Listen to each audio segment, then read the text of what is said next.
ধরি আমার কাছে একটা ম্যাট্রিক্স এ আছে যেটা হচ্ছে একটা n বাই কে ম্যাট্রিক্স, এবং ধরি যেটা কোনো সাধারণ n বাই কে ম্যাট্রিক্স না।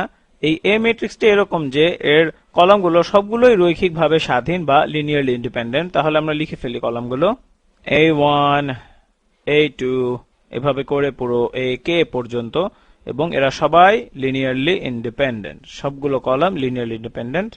দাঁড়াও, এটাকে আমি লিখে দেই।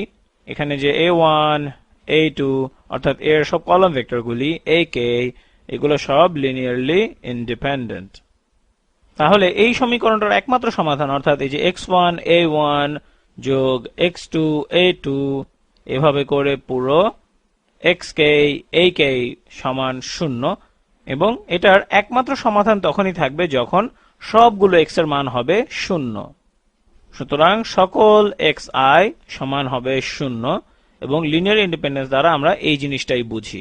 অথবা এটাকে আমরা এভাবেও লিখতে পারি, যেখানে একটা ভেক্টর একে অর্থাৎ x1 x2 এভাবে করে xk পর্যন্ত এই সমীকরণটি সমান হবে 0 ভেক্টর, এবং এটা তখনই হবে কেবল যখন এই x এর সবগুলোর মান হবে 0।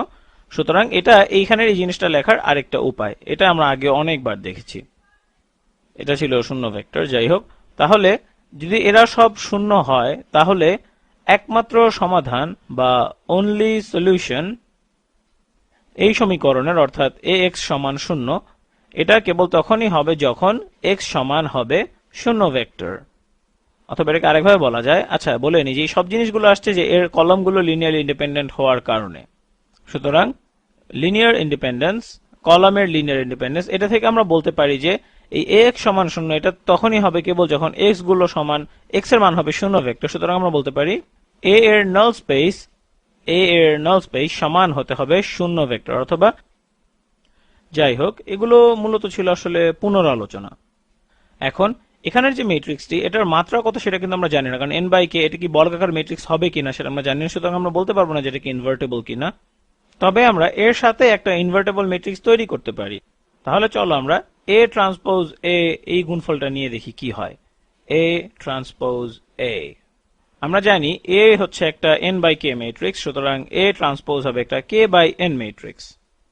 তাহলে এদের গুণফল ম্যাট্রিক্সটা হবে একটি k বাই k ম্যাট্রিক্স, তার মানে এটা একটা বর্গাকার ম্যাট্রিক্স হয়ে গেল, এবং এটাকে আমরা ইনভার্স করতে পারবো। সুতরাং এটা আমাদের বেশ ভালো একটা জায়গা ইনভার্টেবল ম্যাট্রিক্স দিয়ে শুরু করার জন্য।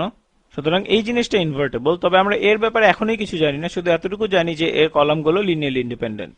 তাহলে চলো এখন দেখে নেই যে a ট্রান্সপোজ a ইনভার্টেবল কিনা। ইনভার্টেবল, এবং এটা যে ইনভার্টেবল এটা দেখানোর জন্য আমাদের দেখাতে হবে যে এর যাবতীয় কলামগুলি লিনিয়ারলি ইন্ডিপেন্ডেন্ট, তাহলে আমরা বলতে পারবো যে এটিও ইনভার্টেবল।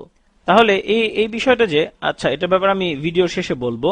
যাই হোক, এখন তাহলে আমরা বলছি যে একটা স্কোয়ার ম্যাট্রিক্স যদি আমাদের থাকে, স্কোয়ার ম্যাট্রিক্স যদি আমাদের থাকে যেটার কলামগুলো হচ্ছে linearly independent with linearly independent columns, এবং এই লিনিয়ারলি ইন্ডিপেন্ডেন্ট কলামগুলো এক একটি পিভট কলামের সাথে সংশ্লিষ্ট থাকবে বা সম্পৃক্ত থাকবে যখন তুমি এদেরকে রিডিউসড রো এশালন ফর্মে নিয়ে যাবে। তাহলে তোমার যদি একটা k বাই k ম্যাট্রিক্স থাকে, তার মানে এখানে তুমি অবশ্যই পাবে k। আচ্ছা দাঁড়ো, তুমি যখন এটা রিডিউসড রো এশালন ফর্মে নিয়ে যাবে তখন তুমি এখানে পাবে kt পিভট কলাম। যখন রিডিউসড রো এশালন ফর্ম ম্যাট্রিক্সটি kt পিভট কলাম থাকবে, এবং এটা হবে একটা k বাই k বর্গাকার ম্যাট্রিক্স। এটা হবে একটা k বাই k বর্গাকার ম্যাট্রিক্স, এবং আমাদের জানা মতে একমাত্র k বাই k ম্যাট্রিক্স যার kt পিভট কলাম আছে সেটি হচ্ছে আইডেন্টিটি ম্যাট্রিক্স, অর্থাৎ সেটি হচ্ছে k by k identity matrix. এবং যখন কোনো ম্যাট্রিক্সকে তুমি রিডিউসড রো এশালন ফর্মে নিয়ে যাবে এবং সেখানে আইডেন্টিটি ম্যাট্রিক্স পাবে, সেটা কেবল এক ক্ষেত্রেই হয় যখন ম্যাট্রিক্সটি ইনভার্টেবল হয়। তার মানে এটা হলে ম্যাট্রিক্সটি ইনভার্টেবল হবে, এবং এই জিনিসটা আমি ভিডিও শেষে বলার জন্য রেখে দিতে পারতাম। তবে আমরা এখানে দেখাতে পারি, আচ্ছা এখানে এই জিনিসটা হচ্ছে একটা k বাই k একটা বর্গাকার ম্যাট্রিক্স, আমরা যদি দেখাতে পারি যে এর কলামগুলো লিনিয়ারলি ইন্ডিপেন্ডেন্ট, তার মানে a ট্রান্সপোজ এর গুণফলের কলামগুলো হবে লিনিয়ারলি ইন্ডিপেন্ডেন্ট। অর্থাৎ ম্যাট্রিক্সটি যদি বর্গাকার হয় এবং কলামগুলো লিনিয়ারলি ইন্ডিপেন্ডেন্ট হয়, তার মানে আমরা যখন একে রিডিউসড রো এশালন ফর্মে নিব এটি আইডেন্টিটি ম্যাট্রিক্স হবে, এবং এটা আমাদেরকে বলে যে এই ম্যাট্রিক্সটি ইনভার্টেবল। এবং চলো আমরা দেখি যে এর কলাম যাবতীয় কলামগুলি লিনিয়ারলি ইন্ডিপেন্ডেন্ট কিনা। এখন আমরা ধরি যে আমাদের কাছে একটা ভেক্টর আছে v, এই ভেক্টর ভিটি হচ্ছে আমাদের এ ট্রান্সপোজ এ এর নাল স্পেসের একটি সদস্য। এ ট্রান্সপোজ এ এর নাল স্পেসের একটি সদস্য। এর মানে হচ্ছে আমরা যদি এই ম্যাট্রিক্স এ ট্রান্সপোজ এ এটার সাথে আমাদের ভেক্টর ভি এর গুণফল নেই, তাহলে আমরা পাবো শূন্য ভেক্টর। এখন আমি যদি এই সমীকরণের উভয় পক্ষকে ভি এর ট্রান্সপোজ দ্বারা গুণ করি তাহলে কি হয়? তাহলে আমি পাবো ভি ট্রান্সপোজ, আচ্ছা আমি এটাকে এখানে করি, তাহলে আমি এখানেও ভি ট্রান্সপোজ গুণ করব এবং এখানেও ভি ট্রান্সপোজ গুণ করব, এবং এ পাশের এই সমীকরণের ডান পাশে এটাকে তুমি ম্যাট্রিক্স ভেক্টর গুণফল হিসেবে দেখতে পারো, অথবা অথবা এটাকে তুমি মানে একটা একটা সারি ভেক্টরের সাথে একটা একটা কলাম ভেক্টরের ডট গুণফল সেভাবেও এই জিনিসটাকে দেখতে পারো। এবং এই সমীকরণের ডান পক্ষটি যেখানে তুমি শূন্য ভেক্টরের সাথে যাই গুণ করো না কেন, তুমি এখানে সবসময় পাবে একটি শূন্য ভেক্টর। এখন এই সমীকরণের বাম পক্ষটা কি হবে?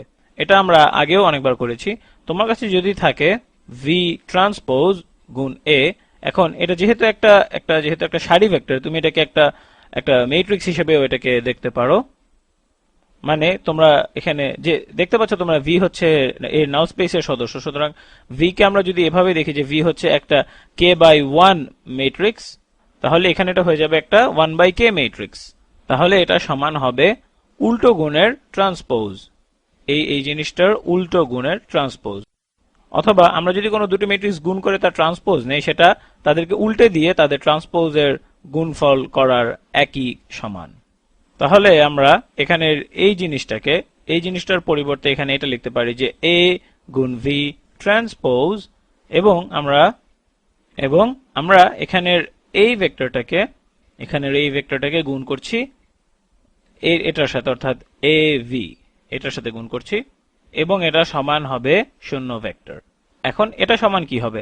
এটা আমরা যদি একটা ভেক্টরের ট্রান্সপোজ নেই, আচ্ছা এটা কিন্তু একটা ভেক্টর, যদিও আমরা এখানে একটা ম্যাট্রিক্স এবং একটা ভেক্টরকে এখানে গুণ করছি, কিন্তু গুণ করার ফলাফল যেটা আমরা পাবো সেই গুণফলটা হবে একটা ভেক্টর। তাহলে আমরা বলতে পারি এটাও একটা ভেক্টর এবং এখানের এটাও একটা ভেক্টর। সুতরাং আমরা যদি কোনো একটা ভেক্টরের ট্রান্সপোজ নেই এবং সেটার সাথে আমরা ভেক্টরটিকে গুণ করি, তাহলে আমরা কি পাই? এটা আমরা আগেও দেখেছি, এটা সমান হবে y ডট y, অর্থাৎ এই দুটি একই জিনিস বা সমতুল্য।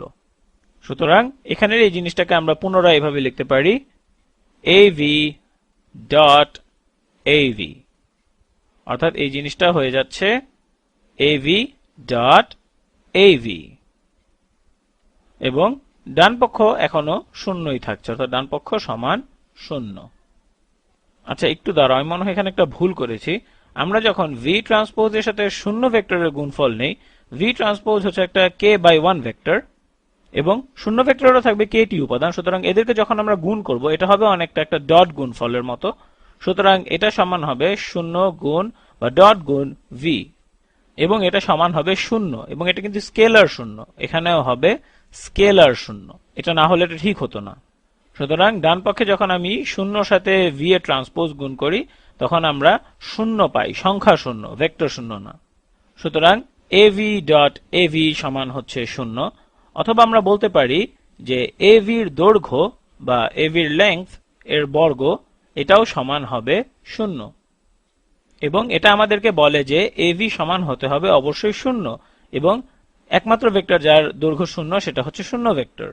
তাহলে av, আচ্ছা দাঁড়াও আমি রংটা বদলে নিই, রংটা আসলে অনেক বেশি ব্যবহার করে ফেলেছি এখানে। তাহলে আমরা জানি av সমান হতে হবে শূন্য ভেক্টর, এখানের এটা শূন্য হতে হবে কারণ এর দৈর্ঘ্য হচ্ছে শূন্য। এখন আমরা শুরু করেছিলাম এটা বলে যে v হচ্ছে আমাদের এই a ট্রান্সপোজ এর নাল স্পেসের একটি সদস্য। v কিন্তু এই null space of a transpose এর যে কোনো সদস্য হতে পারে, তার মানে সেটা থেকে আমরা বলতে পারি যে v অবশ্যই নাল স্পেস এর একটা সদস্য হতে হবে, এবং এখানে av সমান শূন্য এটার জন্য। তাহলে এটাকে লিখে ফেলি, যদি v a ট্রান্সপোজ এর নাল স্পেসের একটি সদস্য হয়, a ট্রান্সপোজ এর নাল স্পেসের সদস্য হয়, তাহলে v a এর নাল স্পেসেরও একটি সদস্য হবে। এখন যেহেতু আমাদের এর কলামগুলো লিনিয়ারলি ইন্ডিপেন্ডেন্ট, তার মানে এরা কেবলমাত্র একটি ভেক্টরকেই ধারণ করে, এটা কেবলমাত্র শূন্য ভেক্টরকে ধারণ করে। তার মানে এটি যদি এ ট্রান্সপোজ এর নাল স্পেসের সদস্য হয় এবং আবার এ এর নাল স্পেসের সদস্য হয়, তার মানে এই জিনিসটি কেবলমাত্র একটি জিনিসই হতে পারে, এখানে কেবল একটি জিনিসই ধারণ করে। তার মানে ভি সমান হতে হবে অবশ্যই শূন্য ভেক্টর। অথবা এটাকে আরেকভাবে বলা যায় যে আমাদের এ ট্রান্সপোজ এর নাল স্পেসে যে কোনো ভি থাকবে তাকে অবশ্যই শূন্য ভেক্টরের সমান হতে হবে। অথবা আমরা বলতে পারি এ ট্রান্সপোজ এ এর নাল স্পেস এটা সমান হচ্ছে এ এর নাল স্পেস যেটা ধারণ করে কেবলমাত্র শূন্য ভেক্টর। এখন এই তথ্যটা থেকে আমরা কি বের করতে পারি, এটা আমাদেরকে কি বলে? এটা আমাদেরকে বলে যে আমরা যদি এ ট্রান্সপোজ এ এর সাথে যে কোনো ভেক্টর এক্স এর গুণফল নেই, এ ট্রান্সপোজ এ গুণ যে কোনো একটা ভেক্টর এক্স সমান শূন্য, তাহলে এর একমাত্র সমাধান অর্থাৎ অনলি সলিউশন, মানে কি লিখে দিচ্ছি পুরোটা, অনলি সলিউশন একমাত্র সমাধান হচ্ছে x সমান হচ্ছে শূন্য ভেক্টর। কারণ আমরা দেখেছি যে এ ট্রান্সপোজ এর নাল স্পেস সমান হচ্ছে এর নাল স্পেস যেটা সমান হচ্ছে শূন্য ভেক্টর, এবং এটাই হচ্ছে এখানের এটার সমাধান। তার মানে যেহেতু নাল স্পেসই এই জিনিসটার একমাত্র সমাধান, সুতরাং এটা আমাদেরকে বলে যে এ ট্রান্সপোজ এর কলমগুলো, আচ্ছা আমি এখানে লিখে দিচ্ছি, এটা এ ট্রান্সপোজ এ এর কলমগুলো রৈখিকভাবে স্বাধীন বা লিনিয়ারলি ইন্ডিপেন্ডেন্ট। তুমি আসলে সবগুলো কলমের লিনিয়ার কম্বিনেশন গুলোকে এক্স এর রাশিগুলোর গুরুত্ব অনুসারে লিখতে পারো। এটা আমরা এই ভিডিওর শুরুতেই করেছিলাম। এটা সেই যুক্তি যেটা আমরা এখানে উপরে ব্যবহার করেছিলাম। সুতরাং যেহেতু আমরা এখানে বলেছি যে এ ট্রান্সপোজ এর কলমগুলো লিনিয়ারলি ইন্ডিপেন্ডেন্ট এবং এটা একটা বর্গাকার ম্যাট্রিক্স, যেটা আমরা মোটামুটি এর সংজ্ঞা থেকেই পেয়েছিলাম, তার মানে এখন আমরা বলতে পারি যে এ ট্রান্সপোজ এ, আচ্ছা আমি এটাকে এভাবে লিখি, এ ট্রান্সপোজ এ এর রিডিউসড রো এচেলন ফর্ম এটা সমান হবে কে বাই কে আইডেন্টিটি ম্যাট্রিক্স, যেটা থেকে আমরা বুঝতে পারি যে এ ট্রান্সপোজ এ ইনভার্টেবল, বিপরীতযোগ্য বা ইনভার্টেবল। এটা বেশ গুরুত্বপূর্ণ একটা ফলাফল, কারণ আমি এমন একটা ম্যাট্রিক্স দিয়ে শুরু করেছিলাম যেটা কলামগুলো লিনিয়ারলি ইন্ডিপেন্ডেন্ট ছিল। এটা যেন তেন কোনো ম্যাট্রিক্স ছিল না, এটা একটা লিনিয়ারলি ইন্ডিপেন্ডেন্ট কলাম সহ ম্যাট্রিক্স ছিল। তবে এটার একটা বৈশিষ্ট্য ছিল যেটা কোনো বর্গাকার ম্যাট্রিক্স ছিল না। তারপরে আমরা সেই ম্যাট্রিক্স দিয়ে এ ট্রান্সপোজ এ গঠন করলাম, যেটা ছিল একটা স্কোয়ার ম্যাট্রিক্স, এবং আমরা জানি যে সেটার কলামগুলো ছিল লিনিয়ারলি ইন্ডিপেন্ডেন্ট, এবং এই সব বৈশিষ্ট্যগুলো মিলে এটা ছিল একটি ইনভার্টেবল ম্যাট্রিক্স।